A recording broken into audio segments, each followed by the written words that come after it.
Issue ഉണ്ടായി. എന്ത് നമ്മള് കൂട്ടുകാരനും വിനോദ് അല്ല അതൊക്കെ അവനോട് തോന്നണ്ടപ്പോ അതൊക്കെ. എന്താ പ്രശ്നം എന്താ പറയാ? അത് ഞാൻ അവനോട് ചെന്നിട്ട് അവന്റെ മോളെ കുറിച്ച് കാര്യം പറഞ്ഞു. അല്ല അതങ്ങനെയല്ല, അതായത് ഞാൻ കൂൾ ബാറിലേക്ക്, ഒരു ടൗണിലെ കൂൾ ബാറിലെ അവിടേക്ക് വെള്ളം കുടിക്കാൻ കയറിയപ്പം അവന്റെ മോൾ അവിടെ ഒരു ഐസ്ക്രീം തിന്നുണ്ട്. അപ്പൊ ആ കാര്യം ഞാൻ ചെന്ന് പറഞ്ഞു കൊടുത്തു. വിനോദ് ഈ മോള് ഐസ്ക്രീം തിന്നുന്ന കാര്യം അവനോട് ചെന്ന് പറയണ്ട. അതല്ല, അവളുടെ കൂടെ വേറൊരു കുട്ടിയോട്, വേറെ കുട്ടി ഉണ്ടാവും. അതൊരു ആൺകുട്ടിയായിരുന്നു. ആൺകുട്ടിയും പെൺകുട്ടിയൊക്കെ ഐസ്ക്രീം തിന്നാനല്ലേ ഈ കൂൾ ബാറും ഹോട്ടലൊക്കെ തുറന്നു വെച്ചിട്ടുള്ളത്. അതിനെന്താ അത് അവനോട് എന്ന് പറയേണ്ട ആവശ്യം തന്നെ? എടാ ഞാൻ ചെന്നപ്പോ ആൺകുട്ടിയാണെങ്കിലും അത് നമുക്ക് കുഴപ്പമില്ല. പക്ഷെ അവരുടെ പെരുമാറ്റത്തിൽ നമുക്കൊരു ഒരു ഒരു പിതാവ്, ഒരു അച്ഛനെന്ന നിലയ്ക്ക് കാണാൻ പറ്റാത്ത രീതിയിലുള്ള ചില ഇടപെടലുകൾ കണ്ടു. അതുപോലെ വേറെ ഒരുപാട് കുട്ടികൾ സ്കൂൾ കട്ട് ചെയ്തിട്ടാണ് വന്നിരിക്കണം അവിടെ, ക്ലാസ്സിലെ സമയമാണല്ലോ.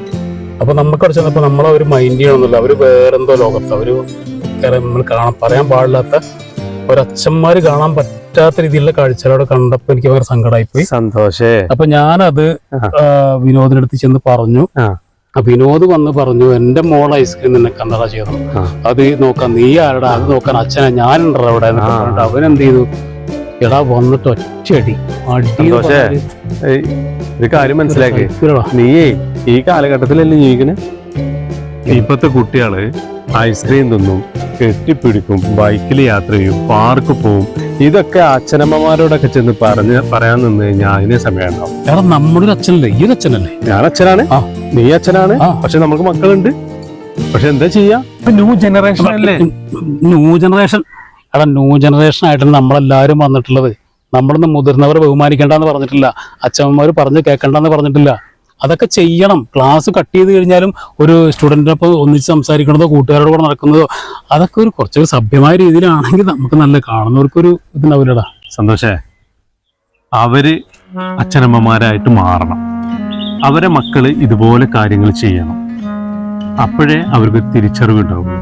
അല്ലാതെ നീയോ ഞാനോ അവരെ നന്നാക്കാൻ ശ്രമിച്ചാല് ഒരിക്കലും നടക്കില്ല. ഇപ്പൊ നമ്മുടെ ടൗണിലൊക്കെ എന്തെല്ലാം കാര്യങ്ങളാണ് നടക്കുന്നത്. സ്കൂൾ വിട്ടാല്, കോളേജ് വിട്ടാല്, ഇതൊക്കെ ഓരോ മാതാപിതാക്കൾ കാണുന്നുണ്ട്. ഈ പാർക്കും കൂൾ ബാറൊക്കെ തുറന്നു വെച്ചില്ല ഇതാണ് തോന്നുന്നത്. അതെന്ത് ആവട്ടെ, പക്ഷെ അതല്ല ഞാൻ പറയുന്നത്. ഇതൊക്കെ രക്ഷിതാക്കൾ കാണുന്നുണ്ട്. ഇപ്പൊ നമ്മളെ വീട്ടിൽ നിന്ന് രാവിലെ കുടിച്ചൊരുങ്ങി അവര് സ്കൂളിലേക്കാണ്, കോളേജിലേക്കാണെന്ന് പറഞ്ഞിട്ടാ പോണത്. പക്ഷെ അവര് തിരിച്ചു വരുമ്പോ ഒരു കുഴപ്പമില്ല. പക്ഷെ എന്തെങ്കിലുമൊക്കെ സംഭവിക്കുമ്പോഴേ രക്ഷിതാക്കൾ കണ്ണു തുറക്കുള്ളൂ. തൽക്കാലേ നീ ഒരു കാര്യം ചെയ്യും, ഒരു ഫാമിലി ഐസ്ക്രീം ബോട്ടിൽ വാങ്ങും. എന്നിട്ട് പെരി കൊണ്ടുപോയിട്ട് അതിന്റെ കുട്ടികളും മക്കളും ആയിട്ട് തിന്നു.